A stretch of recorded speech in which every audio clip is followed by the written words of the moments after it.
What is up, my friends, and welcome into Philly with John Marks, of course. Not John Marks. He's out all week. Tyler Zulli, Black Gritty from blackgritty.com. What is up, my friend? Good morning. I'm here under protest. You're protesting already? I'm protesting already. Are we protesting Phil Cuzzy, or are you protesting me? I'm protesting you. The way you treated me last week, and for me to show up today to help you, I feel like it's an embarrassment to me. It's an embarrassment to you. Heck no, Johnny Marks won't go. Get back here, Johnny Marks. I will not be treated this way by Tyler Zulli. I'm protesting. But I'm here. I'm working under duress. Blink twice if you can help me in the chat. You've protested, so you're allowed to play through your protest. All right, there we go. Yeah. Welcome into Philly with John Marks, of course. Not John Marks. He is away this week. Of course, Philly is, as always, brought to you by our friends over at Bet Parks and the Bet Parks Sportsbook. Get on all of the latest and greatest lines. We'll do our Bet Parks parlay of the day coming up in just a little bit. Jamie Lynch and I hit last night. We are on a little bit of a heater. At least we have been over the last couple of weeks, so we'll do that in just a little bit. We have a ton to get into today. I feel like news just kind of fell into our lap.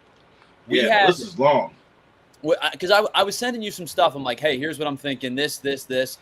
And I was thinking about, all-star snubs. I was thinking about a list I saw where they ranked Saquon Barkley. And then naturally some news just came out last night and this morning where there's news about Johan Rojas and an agent and money being potentially fraudulently used. There's a Kyle Lowry re-signing we'll talk about. VJ Edgecombe doesn't play yesterday. And I don't know about you, BG. We'll talk a little bit more about him in just a little bit. The moment that they announced that VJ Edgecombe wasn't playing, I went, nope, and clicked right off that game. 100% did not watch the game. I mean, I don't blame you. I'm not a summer league guy anyway. I'm not a huge spring training guy. I'm not a preseason guy. I'm not a summer league guy. But like at least with Edgecombe, there was a part of me that said, okay, this is the first guy probably since Ben Simmons who I'm super excited to watch in the summer league. Balls out in game one. Sixers, let's call it for what it is. Sixers probably said, you're done. Sit on down. We're going to make something up so you don't have to play. You're good. Sit down for the next couple of days. I love summer league, like more so than all the other things, because it's not like the young guys just get to play. And they get to play other young guys. So you can get excited, but you don't need to go overboard because it's not like somebody's going in there and dunking on Shaq or anything like that, or they're going against Kevin Durant. They're going against other rookies. It's more like a college game. You get to see a lot of the blue coat guys, the guys you don't get to see unless you watch those games. So it's more interesting to me. But I just summer league's the only one that I actually want to watch because you get a guy in and you just want to see him play. And when you saw him play in game one, you really wanted to watch him play. And if you wanted people to be interested in this team doing this, I 100% agree with you. I think it's a scam, and it makes me sick, absolutely sick. We'll talk about it. All right, we'll do that in just a minute. Let's start, though, with last night. Phils lose 3-1. Offense doesn't show up. Runners in scoring position over the last 2 weeks continues to be a problem. Their only run scored last night was on a wild pitch.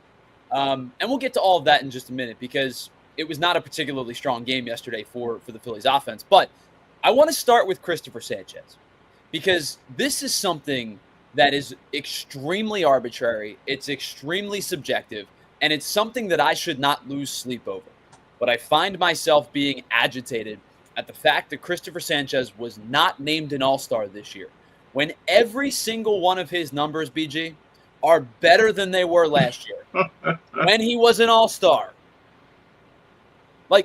And again, it's an all-star. It's an exhibition game of the skills. It's a skills competition, effectively. You get to watch all these dudes roll out there and throw 100. Tarek Skubal's going to throw 100. Paul Skeens is going to throw 100. It's really more for fun. This isn't something that necessarily holds any kind of water. But this is a guy that I have stanned for a really long time. And I have a little bit of pride in Cristopher Sanchez that I don't know why. Maybe it's because I liked him a few years ago. Maybe it was because I saw something in him and I'm, sometimes you take your victory lap when you're proven right because we get proven wrong a lot in this industry. Yeah. So when you get proven right, you take your victory lap. But there's something of this one specifically. And we'll talk more about Trey Turner and Ranger Suarez too, but Cristopher Sanchez specifically, 7-2, down to a 2.59 ERA, a 1.1 whip after yesterday's game, 111 strikeouts in the first half of the season for Cristopher Sanchez. What are we doing, BG? Why is this guy not an all-star? Did he not get enough votes? What was the deal? Well, it's voted on by the players and the managers. Pitchers are. That's what I'm saying. Like I feel like last year and the year before, the Phillies. I don't know what it is. I always feel like people don't like Philadelphia, so I feel like people go out of their way to look at other people to replace us for things when it comes time for voting. And that's just the way I feel. And I know there's been times where we've got 4 and 5 players somewhere and we're like, man, we're really loaded up. But that's when it's like undeniable. That's when statistically you're the best team in baseball in the last 50 years and they've just got to bend the knee to us. But you read out his numbers, I don't know how he's not an all-star. Like, it doesn't make any sense that he's not an all-star. I just don't know. Maybe he doesn't pitch 100, he doesn't pitch 101. Like, is that what it is? I don't know what the answer is of why not. So I think it comes back to, and I really wanted to have this conversation with you because I think this is going to be a good one. It goes back to the conversation of, should every team get an all-star representative? And I'm of the belief that they should not. If you are a bad team with a good player, then absolutely deserving, right? Like, I talked about Hunter Goodman yesterday from the Colorado Rockies. The Rockies suck. There's no question about it. The Rockies suck. But he's a really young, promising catcher in a year where catchers aren't hitting. There's like 3 good offensive catchers in the entire league, and he happens to be one of them. He's a deserving all-star, no doubt about it. But there are teams across baseball that got players in that I don't think are deserving all-stars. Why are we doing this thing where everybody has to have representation in the all-star game, even if you're 19 and 107? Baseball's problem of why they can't grow the sport and catch up with football is because of things like that. The stars are what we care about, and the teams are front-loaded now. When you look at the Dodgers, I'm like, I'm sorry, but like you could probably pick 5 people off the Dodgers every year on average. That's what the people want to see. Those are the teams going deep into the postseason. Like the Rockies don't matter, the White Sox don't matter. Like there's so many teams, the A's, like there's so many teams where their ownership doesn't care about them. So them getting representation said, oh well, everybody. People that are White Sox fans aren't watching the All-Star game looking at their players. They want to look at the other players around the league that they envy, that they wish they had. They don't need to see their ragtag dudes stuck on the team just because. They don't care. I'll be completely honest with you. They don't care. Everyone in America would rather see the real stars playing. And baseball just always gets in its own way with a lot of things like this. They don't allow the right access to players. It's just weird. I think about the Shohei Ohtani love that he gets a lot, and rightfully so. He's one of the best players to ever walk the planet. But people for years complained about the fact baseball doesn't market its stars. Baseball is stuck in the past. Baseball doesn't know how to use social media and Instagram and Twitter, and it doesn't know how to market its stars properly. Like Mike Trout for years was the best player in the game, and you didn't hear about him if you weren't a baseball fan, right? Like people knew about Mike Trout. I'm not saying that it was an unknown, but it was like when you see the NBA, because I think the NBA is king of social media. The NFL is king of all sports, but I think the NBA does social media the best. Clips, highlights, behind the scenes, all that kind of stuff. They're the best at it without a question. I don't know anything about Mike Trout other than that he's an Eagles fan and he's from Millville. But the only reason we know that is because that's local to us. What does somebody in Chicago, like you brought up, for a White Sox fan, think about that? Colorado, as a Rockies fan, think about that. So now Shohei Ohtani and baseball fans get the big names are getting the love that they deserve, and people go, oh, you only talk about Shohei Ohtani. Well, Shohei Ohtani is an international superstar. He is the biggest name in Major League Baseball, and it's not close. He is an international superstar across the world for good reason. And now they're starting to kind of get to that point, and people go, oh, all you guys do is talk about Shohei Ohtani. All you do is talk about Aaron Judge. It's like, which way do you want it? Do you want your players marketed or not? So the problem is that, one, Shohei Ohtani is not an English first speaking person. So I don't know anything about Shohei Ohtani. All I know is he's a gambling junkie, and I don't care what anybody says. Like that. That's what I know about Shohei. I don't know what his favorite food is. I don't know that he went to a club when he was 17 and got into a fight and almost had. Like I don't know anything about him. I know that about my basketball players. I know that about my football players. I know that about my international players. I know that Joker does not like America or life or basketball. I know that he loves horses. I know that he loves being in the club with his brothers. I don't know anything about Shohei. I don't know anything about Judge. We don't know anything about these guys. And you see them 192 days straight, and we don't know anything about them. And then when you watch some of these baseball podcasts and you hear these stories later on, I'm like, if I would have only known that this was going on somewhat during the seasons, I would have cared more about you. Podcasting and hearing stories from old baseball players makes me like a player that I didn't like because you don't know. So they're force-feeding you Shohei, but I don't know anything about him. I just see him all the time. Sure. And I know he's a great player, but I don't know anything about him. There's nothing that makes me say, oh, man, I like that dude. Same thing with Judge. Other than being 9 foot tall, what do we know about Judge? I don't know. Blondes, brunettes, does he like ice cream? I don't know. Baseball does a terrible job. Well, and that's why I think it's even more important to your point earlier of, like, I'm gonna give you two teams, and I don't mean this as a gotcha. Because I don't know if you looked this up. I'm not trying to That's fine. I love not knowing things. I want to give you two teams, and I want you to tell me if you can, off the top of your head, know who their all-stars are. If you've looked at the list, obviously totally different. I have not. You brought up the White Sox. Do you know who the White Sox all-star is this year? Zero. It's Shane Smith. How about the Marlins? The Marlins are in the Phillies division, and I didn't know who was going to get nominated until I saw it. Is it outfielder? It is. Okay, I kind of know who it is. I watched the games. I know one of the outfielders is really good. I can't remember his name. Who is it? It's Kyle Stowers. Okay. Who they got in in a trade last year with the Orioles. Very good young player. Yeah. But he's not an all-star. That's what I mean. Right. Exactly. There was the only reason I can do that is because, again, watching the games, like, all right, there's somebody in the outfit that's pretty good. I'm like, okay, this kid's pretty good. That doesn't make you an all-star just because you flashed me in my brain. I still don't know your name. Do you remember the year or the years late 2010s? Phillies were dreck. They were absolutely freaking awful. Phillies won in the World Series 2009. Phillies still winning the World Series this year. Phillies win the World Series in 2009 if Cole Hamels is Cole Hamels. Fully believe it. And there was a year where Pat Neshek was their all-star. And Pat Neshek had a heck of a year. 1-point-something ERA, was unhittable that season. But, other than the fact that Pat Neshek throws from his kneecaps, what do we know? You know what I mean? Baseball fans are like, who the heck is Pat Neshek? Yeah, the most you get is the pitcher that's doing this, and everybody's talking about it and mimicking it, and kids love to mimic it.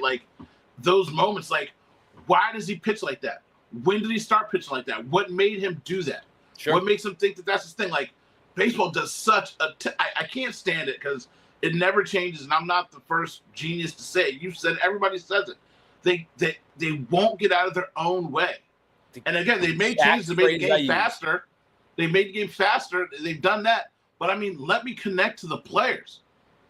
Bryce out here baking bread and bagels is going nuclear because, hey, at least I get to see him doing something at home. You know what I mean? Sure. Other than the, prom, knock at the door, I'm Bryce Harper, go out with this kid for me situation, which is rare and few between. Zach Wheeler's TikTok with his wife right before that she was about to give birth was literally the first time I ever saw that man's personality at all. Yes. Yes. And he's robotic on the field by choice, right? That's a lock-in mentality thing. I don't blame the guy for that. But I didn't know a thing about him. I know he has kids. I know he's married, but I don't know any, you know what I mean? And that video right there, that 6-second video where he did a little corny dance, that was the first thing I ever saw of him where it was oh, okay, you're a human being with a personality and not just a Major League Baseball player. And the only thing I'll give it to baseball players in that respect is it's a mental game and maybe being more involved with getting to your head. Well, then stop being a soft punk mark-ass Scooby. That's the only thing I can think of. Maybe I know you're playing every other day. You don't really have days to do a podcast or anything like that. But, you could do something. The MLB could run something where it's hey, look, Bryce, Judge, whatever. I know you've only got one day off this month, but we have an MLB show where we're going to do our own podcast. We call in remote somewhere, and we just have a host that just asks you random, regular questions. You know what I mean? And again, we know a lot about Bryce because Bryce is like LeBron. He's been on the scene since he was 13 years old. So he's done a million interviews. He's been followed by everyone. You know, I know more about him than Judge, and that's not because he's on the Phillies. I knew more about him before he became a Philly than I know about Judge now. You know what I mean? Like, I already knew his story. SI cover, high school home run derby, #1 pick. Yeah. You know, the stuff with Jake Bird, the stuff with who is the dude with the Giants? The dude that threw at him and he charged. You know what I'm talking about? Hunter Strickland. And that's why, to be fair, it's one thing that killed me about Bryce. That's why when Bryce gets hit, he won't charge him out anymore because that dude got hit and he never played again after that. And I know that, again, I talk about mental stuff. Like, I forget what his name is. They charged him out and everybody got into a fight, and then one of the guys on his team just never played after that year. Like, he had a concussion, and then, you know, things happen. And that's got to stick with you. Like, hey, man, I don't want to get somebody else hurt trying to defend me rushing him out. So I get things like that. That's why I'm mad at Rob. I was mad at Rob last night. You know what I mean? Yeah, that definitely something I want to talk about in just a second. But this portion of the program is brought to you by our friends over at GLAT Hair Restoration. 610-980-4000 or glathairmm.com to get started. You can text them a picture of your hairline. They're going to get you a personalized treatment plan that works best for you. So let's talk about last night's game a little bit, because the good was Cristopher Sanchez, no question about it. We talked a little bit about it in the beginning. 8 strikeouts. I thought he was going to be done after 6. And Rob Thompson sent him back out for the 7th, and he gets an out on the first pitch. He gets a strikeout of Rafael Devers on the 105th pitch that he throws of the night. And, you know, I got to be honest with you. I know we've talked about him a ton. You know how much I love him. But the thing that has been so incredible to me with Cristopher Sanchez is teams all year, and really for the better part of 2 years now, have done nothing but try to throw right-handed lineups at Cristopher Sanchez being left-handed. And the beauty of Cristopher Sanchez is he doesn't care. Yeah. Because his best pitch, and one of the best pitches in all of baseball, is a right-handed hitting neutralizing changeup. It's that good. And he threw it, I don't know, had to have thrown it 35 times yesterday. Like, I don't have the number off the top of my head. Sorry, that was an understatement. 47 changeups last night he threw. It is one of the best pitches in baseball. It is his best pitch. It's one of the best pitches on the Phillies staff. And the guy has just become an absolute force as a complete pitcher over the last 2 seasons, because he has become a well-rounded pitcher. He's pitching better on the road this year. Saw it again last night. The changeup is a right-handed hitting neutralizing force. Just unbelievable stuff from Cristopher Sanchez last night. So when he's like you said, last 2 years, like when he's locked in, you can see it the same way I see it in Wheeler. Like it really is a confidence thing. You know, we'll talk about it. Kirkering, like the biggest thing that kills me is like he gets put in these positions and you can see the light going out in his eyes, and you already know. You can see it in his face. I don't care what the pitch is coming. I'm looking at the man. And last night he was dealing. And Rob. The fact that Rob's letting dudes go into the 7th inning, that's how bad he knows it is. He's like, hey, look, you're out here cooking, bro. You want to keep cooking? Yep. And he was smoking people. Like, the control and the command that he has right now, man, may he forever be in this zone, because it is so impressive to see. It's so dominant, and it's shaking. Like you said, he doesn't care who's up at bat. He doesn't care what the back of your card says. He's like, I'm pitching. I'm worried about my card. You're getting what I give you. You don't like Brussels sprouts? Take these Brussels sprouts. Last night he had bases loaded, nobody out.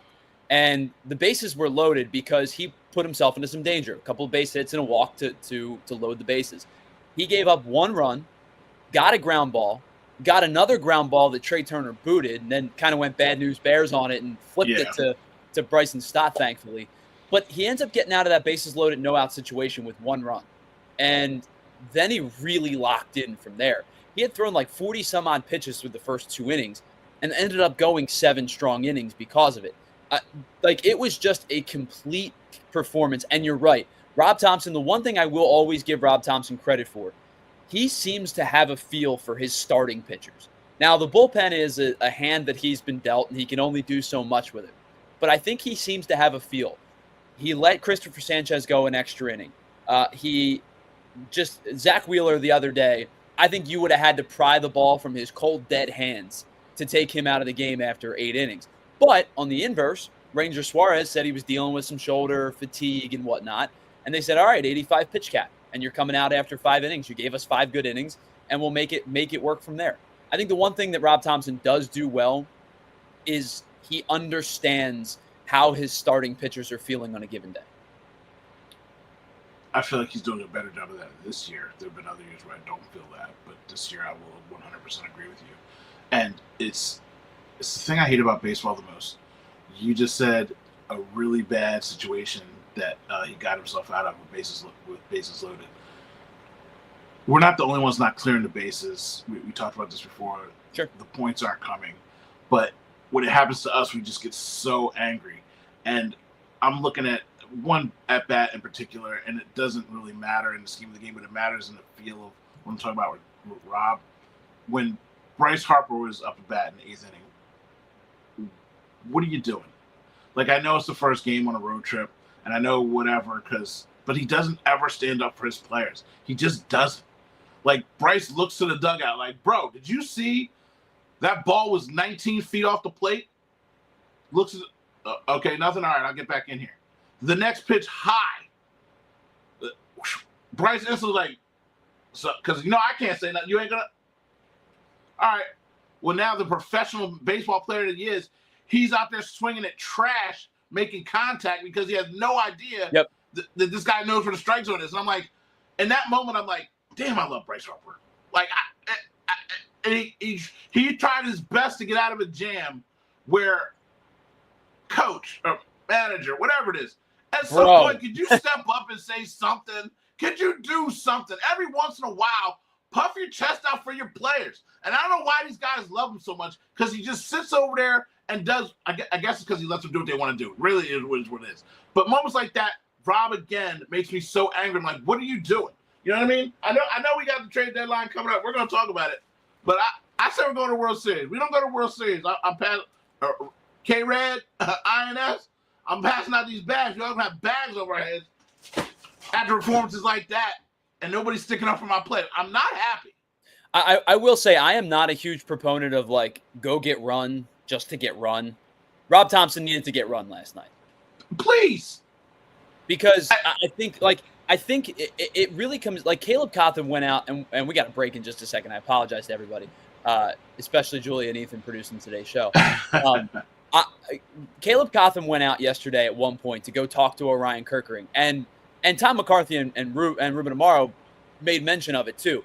It was a mound visit to go settle Kirkering down, but it was also a mound visit because Cotham knew that Cuzzy was going to have to come out there at some point and say, hey, all right, break it up. And he was going to get some words into him. And so I can't argue with fans today or last night that said, he should have gotten run, because I think in that stage with how bad Phil Cuzzy was, and I'd be super interested to see what his umpire scorecard looks today, because it isn't going to be favorable. I think he was as bad as he was, somebody had to go stand up. And he didn't. Because Orion Kirkering had to get 6 outs last night.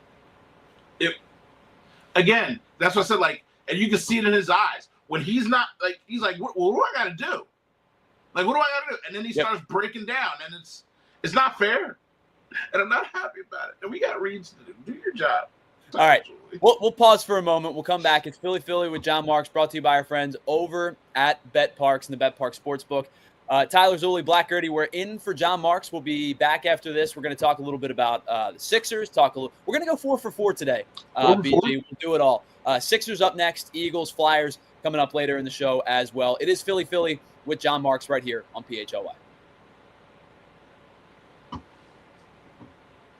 All right, let's start with our friends over at Ace Hardware and Ace Hardware Home Services. If you've got an outlet that you said that you wanted to get fixed last summer, Ace Hardware has the person for you. But it may not be as small as just an outlet fix. It might be something larger. It might be your plumbing, your electric, your heating, your cooling. You know what I'm dealing with right now? Apparently, our water pressure decides it doesn't want to work anymore when you turn the tub on from the shower. Shower pressure's fine. Water pressure doesn't want to work when you use the tub portion of the tub, which is a problem, considering we're paying for the water and it takes 15 minutes to fill up the bath. But we'll head on over to Ace Hardware Home Services and get that covered because they have the trusted folks to get that job done right. So from plumbing to electric to heating to cooling, they have the trusted pros to keep your home humming all year long. They're bringing the helpful home, that help that you love from the store, now right to your front door, all the way from Philly to the Jersey Shore. They bring experience, understanding. They bring free estimates on equipment installation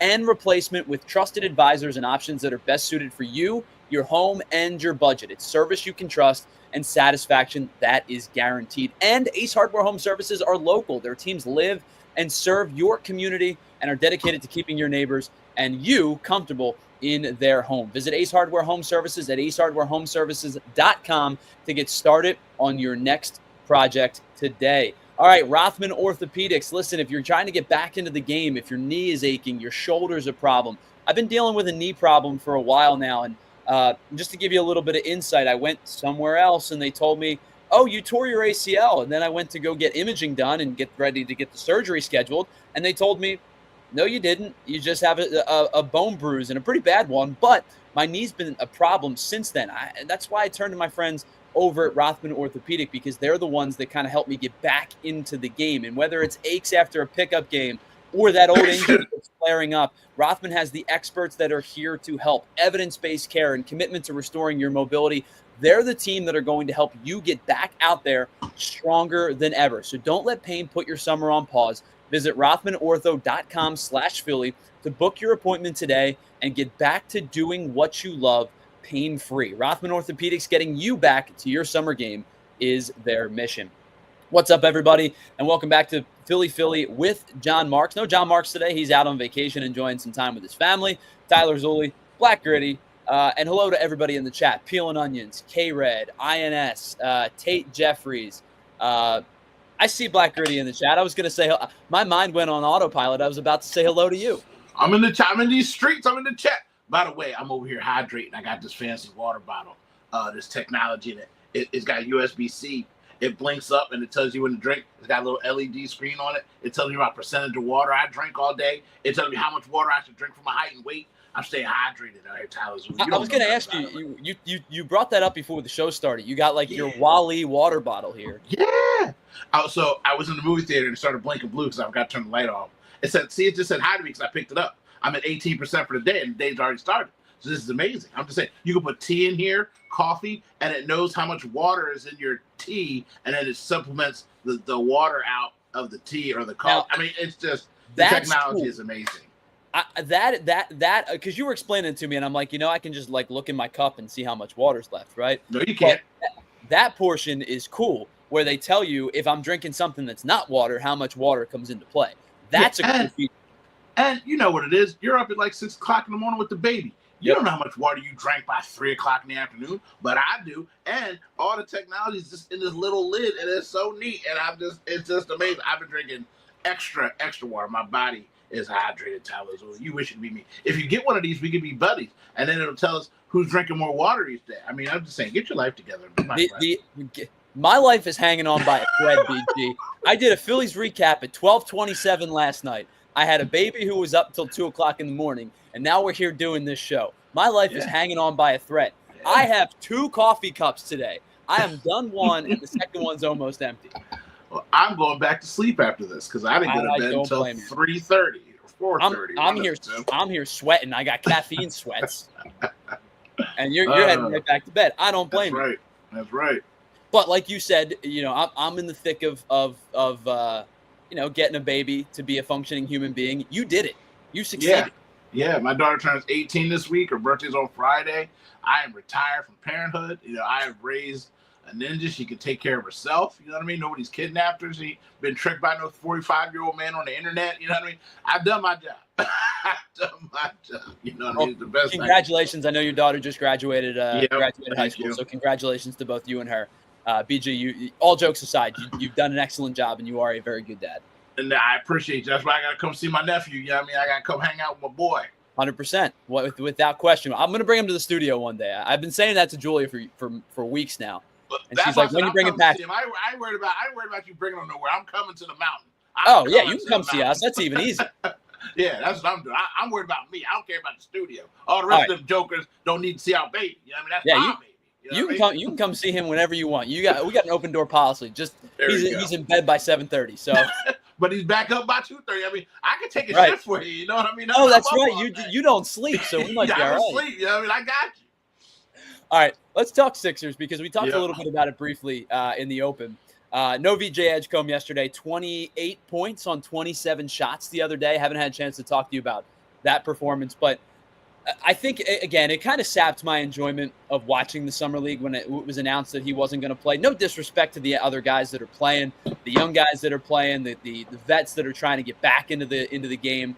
Like, I've kind of made my peace with Janai Broom. I don't necessarily dislike the guy, but I don't know how he's going to translate to the NBA. You know, I watched Jalen Hood-Schifino and all of these guys. Like, I don't have a whole lot of interest when VJ Edgecombe is not on the floor.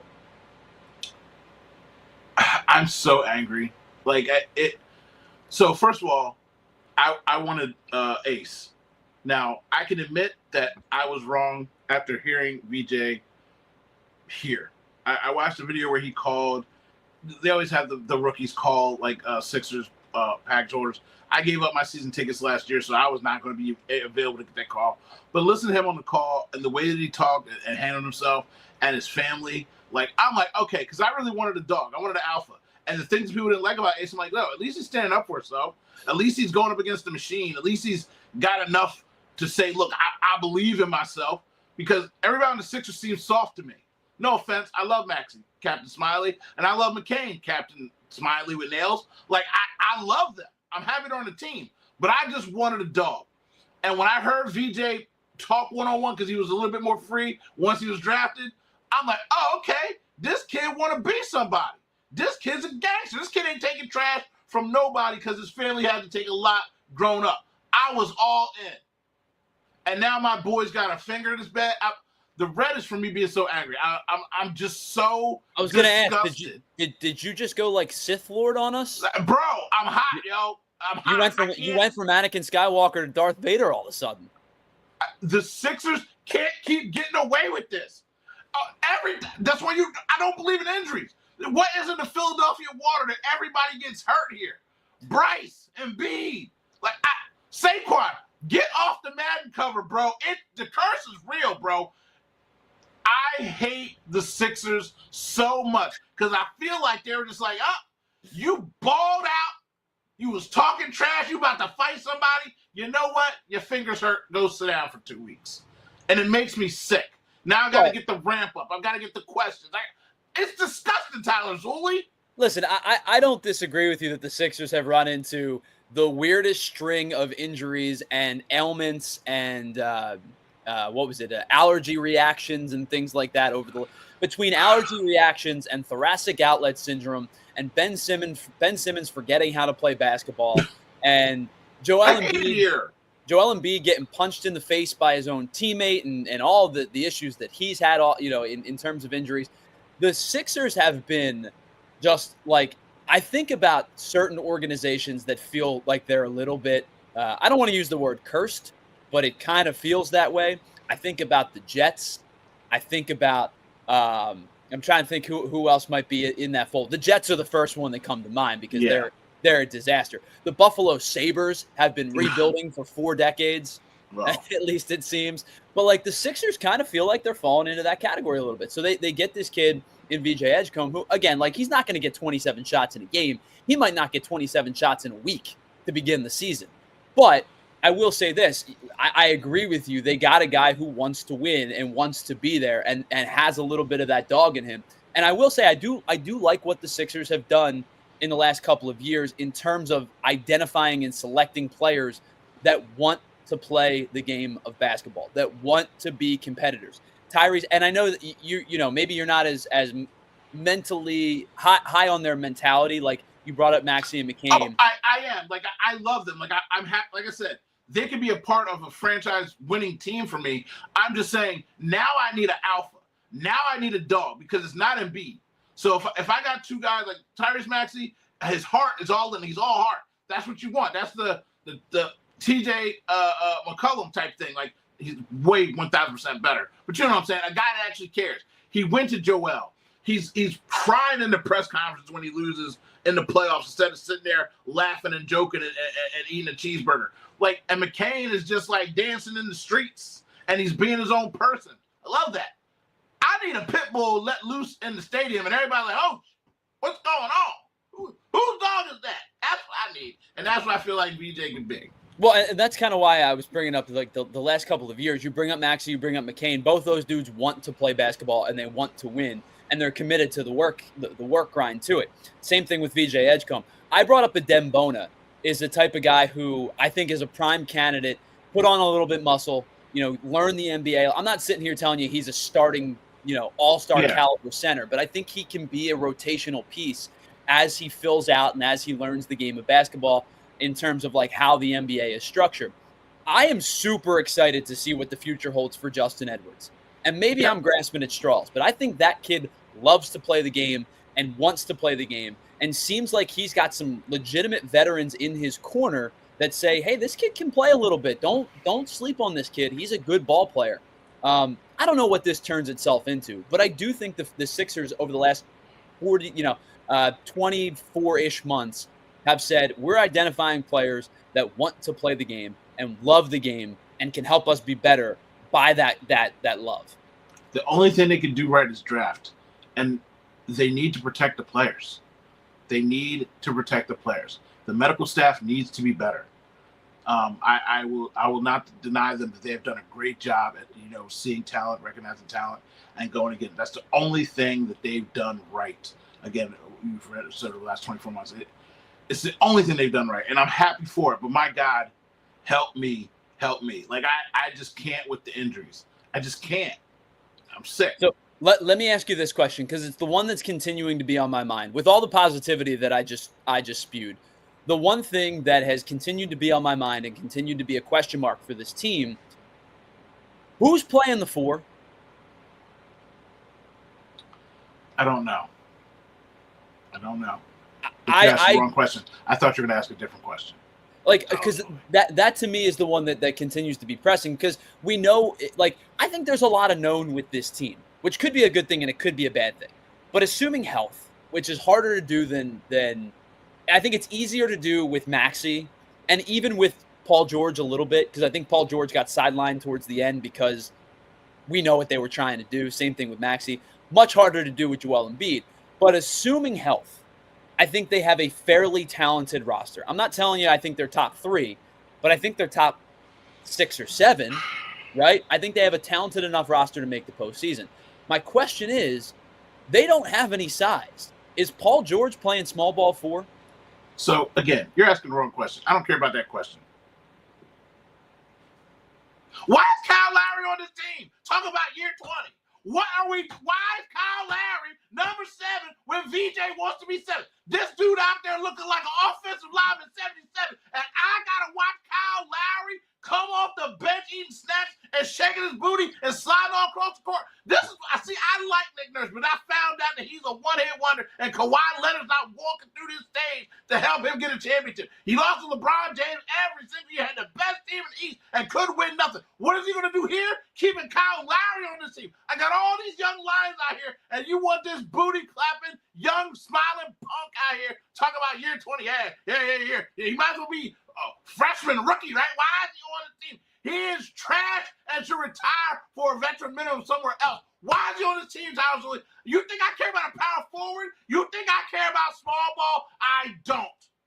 Why is Kyle Lowry here holding up my number 7? Because he's Udonis Haslem. He's a player. He's a player coach.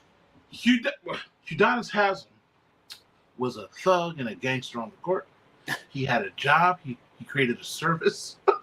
He was a bully. That's what Kyle Lowry's going to do. I think he's going to be a player coach type of guy. He's a mentor type of type. Now, I'm not sitting here telling you I agree with it. I think they need a roster spot in a bad way, and giving a roster spot to Kyle Lowry does not seem like a good use of resources. However, I'm just telling you, I think that's what their justification is he's going to play the Udonis Haslem role. Well, let him play power forward, then. Let him play power forward. That's dude. I saw that tweet and I'm like, you're 20, and I'm like, you are not LeBron James. You're not Vince Carter.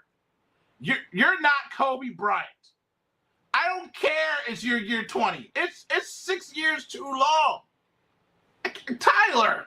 I don't Let him be a coach. Sign him up and hire him as a coach if you need a guy on the bench. Nick Nurse, you ain't done nothing to deserve to waste a spot to a punk like that. We're trying to get younger, and you got this dude out here who does goofball stuff.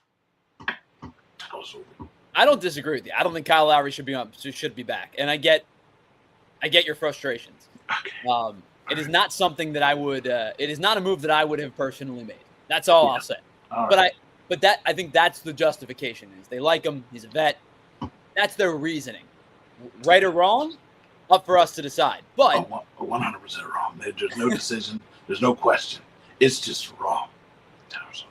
All right, let's pause. On the other side, we still have Eagles to get to. Saquon Barkley was ranked the #1 running back, according to ESPN, heading into the 2025 season. I want to ask BG the question I'm curious about.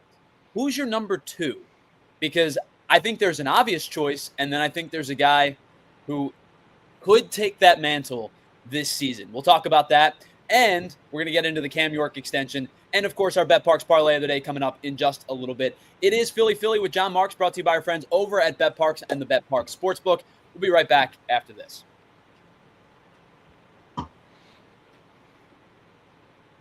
All right, speaking of Bet Parks, we got the Bet Parks Parlay of the Day coming up in just a little bit, but we'll get to that in just a moment. We want to continue to tell you about our friends over at Parks Casino and, of course, at Bet Park. Street Road exit, I-95, Turnpike, wherever you're heading, it's easy to get to. But if you're not looking to get in the car and make the ride and you just want to do it from home, you can always play all of the games right from the palm of your hand, whether it is on the Bet Park Sportsbook, as you can get in on all of the sporting action tonight, including Philadelphia and San Francisco, out in San Fran for another late-night ball game, or you want to get in on some of the futures bets, college football coming up in just a couple of months, NFL, the pro football starting in just a little bit, pro hoops and pro hockey, a little bit of more of a wait, but you can continue to get in on all of your futures right now on the Bet Parks app. And again, tonight, second game of a 3-game set in San Francisco. You can live bet, and it's better with the Bet Parks app. You can do it as the game unfolds. You could have bet the over-under as it continued to find its way down yesterday. In last night's game, it was just 3-1. So if you would have bet the under from the beginning, you would have won. But you could have also live betted as that number came down. You can get in on all of the action. And how about this one? How about Philadelphia to not only win tonight, but to score the first run tonight? A $25 wager on that combo pays out at $53.75. You can continue to get in on all of the action with all of the games on the Bet Parks app, like how about Huff and More Puff, Mega Fire Blaze, Dwarves and Goblins, the Flintstones, Money Horse, and so much more. And again, new users can get up to $1,000 cash back. See betparks.com for terms and conditions. You love to play, you play to win, and that is why you bet at Bet Parks. Must be 21. If you have a gambling problem, please call 1-800-GAMBLER. All right, let's talk about Empire today. If you're looking for new floors, there is not a better place to go than with our friends over at Empire today, because they are the trusted pros, and that is all they do is flooring. That is what their bread and butter, and they are here to tell you that they are flooring experts with dedicated flooring professionals who focus on flooring every single day. Listen, we've all been to the big box stores. You wander the aisles aimlessly, then somehow you end up being the one that hauls all the materials home. You have to look for an installer, and then you have to coordinate everything yourself. Not with Empire. They want to walk you through every step of the process. They want to make sure that the floors that you're about to choose look great in your space. So you can see how the floors are going to look with your furniture in your space. You're going to pick the right flooring and the right colors. You'll get precise measurements taken and have all of your questions answered, so there are no surprises. And with Empire today, you get clear upfront and all-inclusive pricing. Plus, you can schedule installation as soon as the next day. So schedule a free in-home estimate today, because some things are just better at home. And PHLY listeners can receive a $350 discount when they use the promo code PHLY. Restrictions do apply. Visit Empire today /PHLY for more details. All right, before we get into, well, by the way, welcome back to Philly with John Marks. Tyler Zoli, Black Gritty, no John Marks today. Before we get into the Saquon Barkley conversation, we get into the Cam York conversation, let's get into our Bet Parks parlay of the day. Now, BG, Jamie and I did this yesterday. Oh, I forgot you have your theme song. My apologies. We're good. All right. So Jamie Lynch and I did this yesterday. We hit. Jamie took Cristopher Sanchez over 5.5 strikeouts. He ended up with 8. I took Shane Baz over 5.5 strikeouts. He ended up with 7. So we cashed out on that one. Let's get our plays in for today. So when John does this, I usually go first. So I will throw it to you. What is your play in today's Bet Parks parlay of the day? Do you want me to just guarantee cash out for you? Do it. Free money is great. Free money is great. I'm going to have 2 hits for Bryce Harper today. Okay. Hit a ball hard last night. Swing's still not quite there. I don't know if it's. I'm not talking about home run. I'm just saying. Like I said, I saw him at that at bat in the 8th inning, and like he was seeing the ball. He's like, look, I have to do it, and he was at least making contact. Like he's seeing the pitches, he's seeing the ball, and he did what he could do. All he could do. At every pitch, he was like, pink, pink, pink. Like, you know what I mean? I'm trying because these balls are out of the zone. I can't even get power on it, but I have to swing at it because you're going to call it a strike. So I feel like he's getting 2 hits tonight. I mean, I that might be my little pandering to Bryce, my Bryce Hart, but I'm like, man, come on. I know he's mad like I'm mad. Robbie Ray on the mound tonight for the Giants. He's been really good as of late. He was named an All-Star. Good opportunity. Everybody's an All-Star. Well, everybody except Cristopher Sanchez, of course. Yeah. But a good opportunity hopefully for a bounce back, or not a bounce back, but a continued progression for Bryce Harper. All right, I'm going to the Yankees game tonight. Yankees and the I just had it. It is the Yankees and the Mariners. Excuse me. Will Warren pitching for the Yankees today. Guy with a 5 ERA should not have 107 strikeouts unless that's all you do is strike out hitters. And that is all Will Warren does. I don't care if he gets rocked for 8 runs. As long as he gets over 5.5 strikeouts, I am good. I'm going to take Will Warren again tonight. I've done this before. I've taken him in his 5.5. It's minus 130. I'm going to take the over 5.5 strikeouts. He has done it in 7 consecutive home games, and he has gone over 5.5 strikeouts in 4 of his last 5 starts before the loss to the Blue Jays in his last time out on the 2nd. He is much better at home than he is on the road. The walks are a concern. It obviously elevated pitch count when he does walk guys. He has 4 walks in back-to-back games. He's walked 4 or more in 5 games this season. So if he can keep the ball in the zone and continue to keep his power stuff going, I'm going to take Will Warren over 5.5 strikeouts. Oh, man, those numbers sound really good. I'm going to have to open my eyes on that. I'm going to have to look at that. Take a look. All right, Will Warren, 5.5. Bryce Harper, 2 hits today. Not just a hit, 2 hits today. 2 hits. And that is our Bet Parks parlay of the day. Real quick, before we get to the Eagles thing, BG, we were talking about runners in scoring position with the Phillies. If I asked you, where do you think the Phillies rank in Major League Baseball in terms of average with runners in scoring position this season? Top 5? Not quite, but it's way better than you would expect. They're hitting 256 as a team with runners in scoring position. They're tied for 12th in baseball. Okay. But the way, as you brought up, the way that people talk about runners in scoring position, and recently rightfully so, you would think they were ranked 28th. Yeah. So again, I know it's a feel thing. And like I said, we were talking about this the other day. I was like, every once in a while, like I don't watch a lot of baseball outside of my team, but every once in a while, like I just like, all right, am I going crazy? Am I mad at my team? Let me go watch baseball. Let me go look around the league. Let me go check the stats on other people. And I'm like, oh, I shut up a little bit more. But I mean, I can still be mad because it's Philadelphia is what we do. But I'm like, it's not as bad as we make it seem to be, but it's because we're living in it. You know what I mean? It's why I urge people, like, if you try to watch the Phillies or any baseball team for that matter through an NFL lens, like you're going to go insane because your brain is going to like spontaneously combust. Right. It's a roller coaster all year. There is a team in Major League Baseball this year that won 13 consecutive games. They are currently under 500 for the season.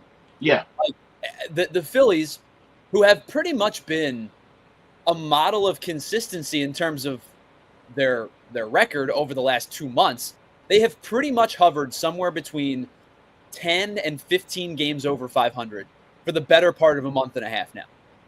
If you want a consistent baseball team, I know offensively they drive you crazy from time to time, but this is about as consistent of a baseball team win-loss-wise as you can possibly get. Imagine being one of those doofuses that wanted the Phillies to sign Juan Soto for $700 million. And look at Soto right now. I mean, I think everybody wanted Juan Soto. It was just about the money that you would spend. Yeah, but I'm saying, if you spend, we would be burning down the gates if we spent $700 million to get that kind of performance. Like, I don't know. Sometimes it is what it is in baseball. All right, we're in the World Series this year. Let's get to this ranking list that I saw. Talking about running backs, and I now, of course, am not going to be able to find it because ESPN's website is terrible. You're fired. Yeah, I mean, I'm like that video of Jamal Adams in the Jets the training camp where he's trying to scan, and it's not working. That's me. I'm just happy that my key card works every day. Anyway. All right, so there was a list that was made by ESPN that was ranking the top running backs heading into 2025. And no surprise, I don't think there's a surprise, Saquon Barkley found himself at the top of the list.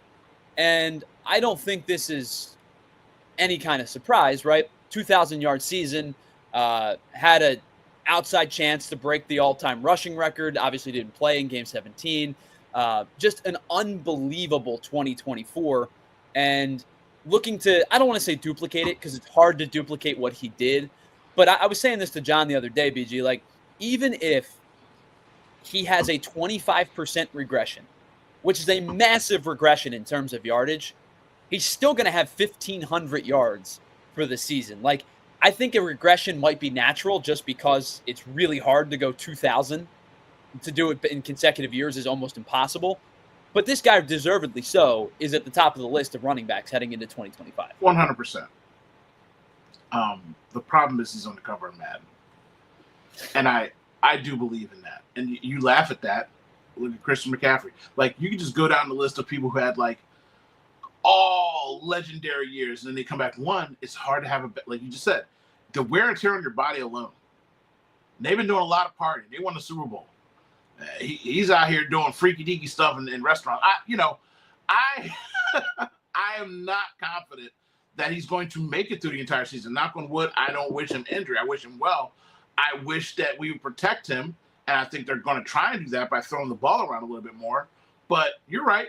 I can see easy 1,300 to 1,500 yard season, and the second best running back to answer your question earlier is still the King Henry.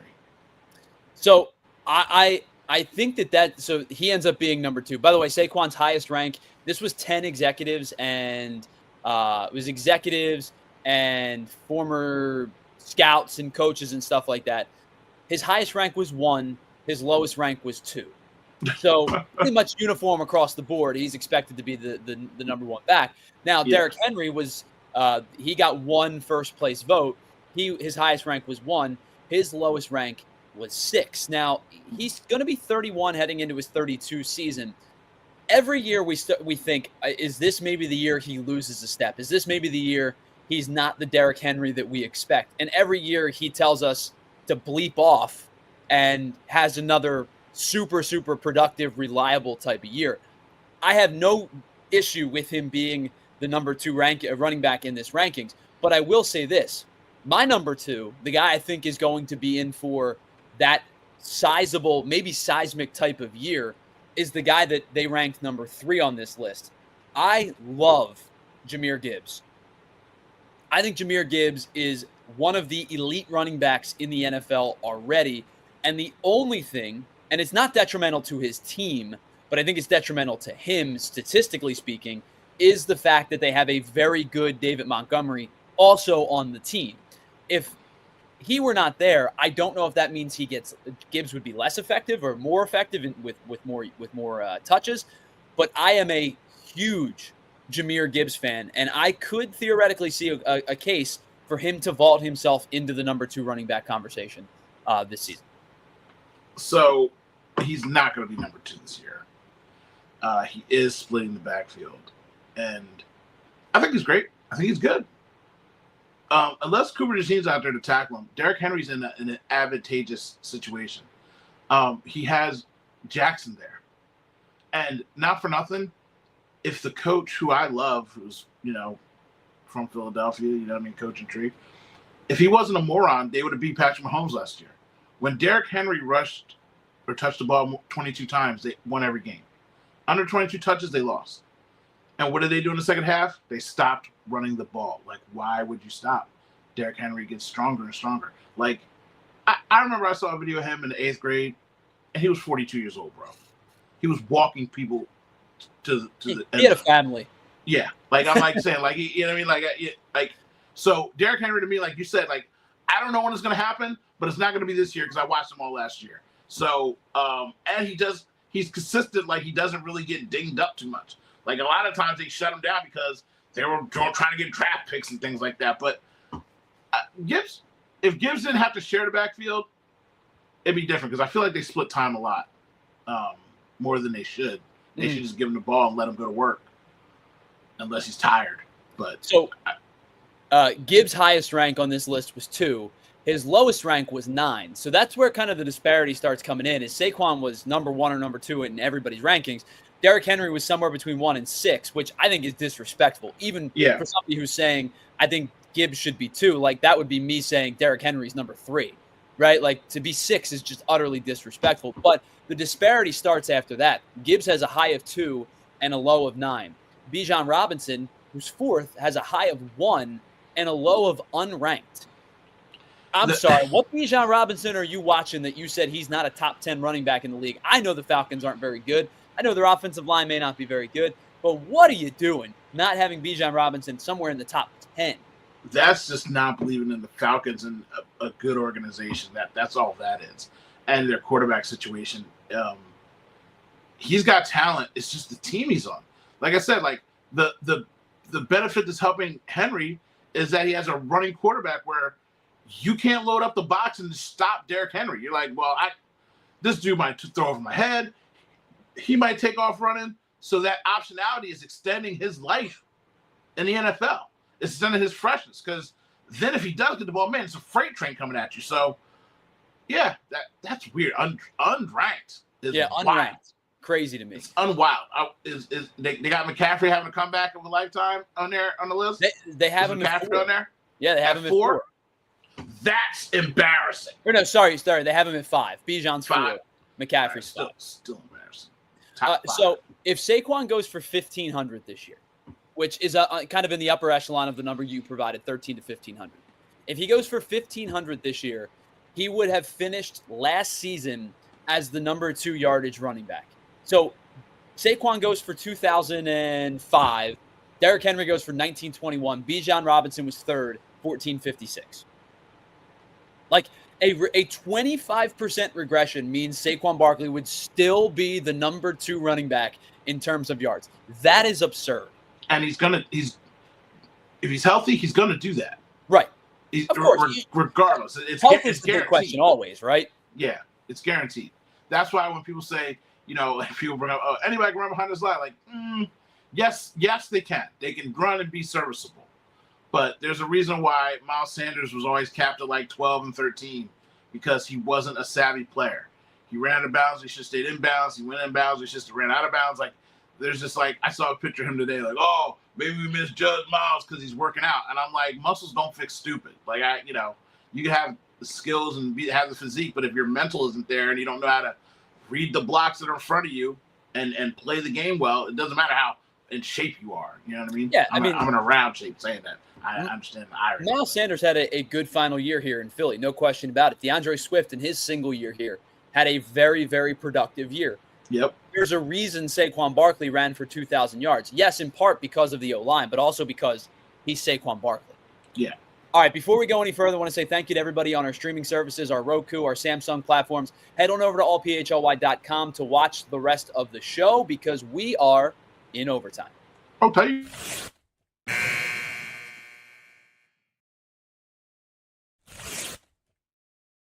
All right, one final thing I want to get to before we wrap up, and the Anthony Gargano Show is live now, I believe. That is Jamie Lynch and Bill Matz this afternoon or this morning. I think it is. I will clarify that in just a second. Wanted to get to real quick the Cam York extension. 5 years, 5 and some change per season. And I have seen a spectrum of fans from love this deal to Cam York sucks. And it is a wild range of emotions that I have seen from Flyers fans. And honestly, the thing that stood out to me the most was brought up by Jordan Hall of NBC Sports Philadelphia. Cam York played 9 minutes and some change of power play time last season. 9 minutes. I'm not saying he's the fix for your power play, structure when you have one defenseman out there. But for a guy that has had success at the juniors level and at the lower levels on the power play unit, what is John?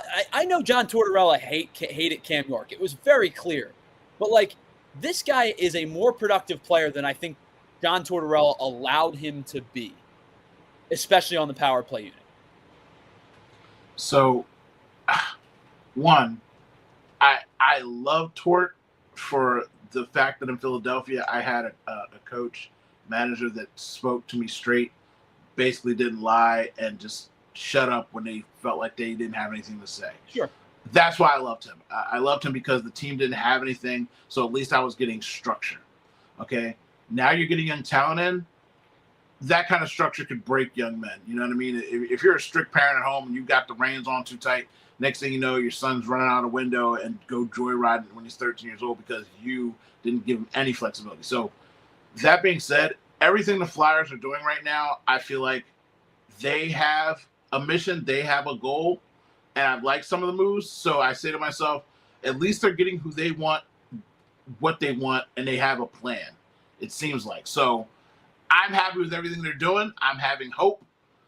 This season they push for the playoffs. It's so bad right now. I can't even say, because the last 2 years everybody's like, we're going to make the postseason. Like, no, we're not. But this year, I want to say we're getting close to the postseason. Next year, we guarantee make the postseason, and then it's on like Donkey Kong after that. Yeah, that's what I feel about the Flyers. Outside looking in has been my perspective. I think that if they play above their head a little bit, they could be a postseason contender. If not, they're probably on the outside looking in. But I will say this, I think Bill brought this up to me yesterday, and I think it's a great point. Danny Briere has come in as the GM and has done a little bit of house cleaning, has gotten rid of some guys he doesn't want, has brought in some guys that he does want, has a structure in place. You saw it with the draft. You saw it with the free agent market. You saw it with the moves that they've made. Cam York is not a Danny Briere guy. Cam York was brought in before this regime had taken over. They gave him a 5-year extension. That tells me that Danny Briere likes Cam York. Yeah. Quite a bit. Yeah. And I don't know if he sucks or not, because I feel like he was limited and hamstrung. But again, the thing that I liked about Torts is that he brought the reins in. At least you felt like there was an adult in the room. But again, that being said, it's like, well, I can't shine because he tells me skate to the corner. If I don't skate to the corner, I'm sitting next to him. So I'm sorry. Getting benched, right? I can't do anything else but what I'm told to do. That's what I feel like people are being too harsh on somebody under Torts, because Torts rule with iron fist. You've got Rush's prodigy sitting up in the booth looking down upon games. Like, how much is he learning there? You know what I mean? And again, I loved what Torts was and the structure that he gave. And that kind of thing could go a long way with a young player. Because now when they get another coach, they'll understand, like, hey, that guy might have been too tough, but I like somebody in the middle. This guy's giving me freedom. Let me go learn and do my own thing. So it's good, but I don't know what he's doing, because I feel like Torts had an iron fist, and he's like, you do what I say or no play. Well, I think, as we wrap up today, I think I'm not sure what Tocchet is going to be at the end of the day, but I think Tocchet brings that middle ground that you talked about. He is more of a player's coach than Torts, but so is pretty much everybody. But I don't think he's going to be a pushover either. He's not going to be Dave Hackstall, coming into the room looking like a nerd. Like, this guy played the game of hockey. So I think that he'll get respect, but he'll also give it, which I think is a good middle ground. Yep. So hopefully we're on the right path overall. BG, this was a lot of fun, my friend. Thanks for taking the hour out of your day to be with us. Under protest. I mean, you could send it to the league. The commissioner will take a look at it. You could send it to Vince Pellegrini. He'll take a look at it and tell you if your protest actually holds up. Well, at least my agent's not trying to rob me. So yeah, we didn't get a chance to talk about that today. We'll do that a little bit, probably tomorrow, I guess, with the Johan Rojas news. But BG, this was a lot of fun. Thanks so much for being a part of it. Big thank you to everybody in the chat who was along with us today. We tried to go 4 for 4 as best we could. I think we did a fairly serviceable job. And of course, a big thank you to our producers today, both Julia Hoff and Ethan Hartley. Appreciate both of you as well for joining us on the early portion of this show. Switch on over to the Anthony Gargano Show is live now with Jamie Lynch and Bill Matz. They'll take you until 11. And then the gamut of our shows like normal. Flyers at 12, Sixers at 3, Eagles at 2 before that. And we will wrap up today's festivities at 3 o'clock with the Sixers. So big thank you to everybody. Jamie Lynch will be back tomorrow. I'll be with him as well. Until that time, have a great rest of your Tuesday, and we will talk to you tomorrow morning at 8 a.m. right here on Philly Philly. We all silly like the mayor.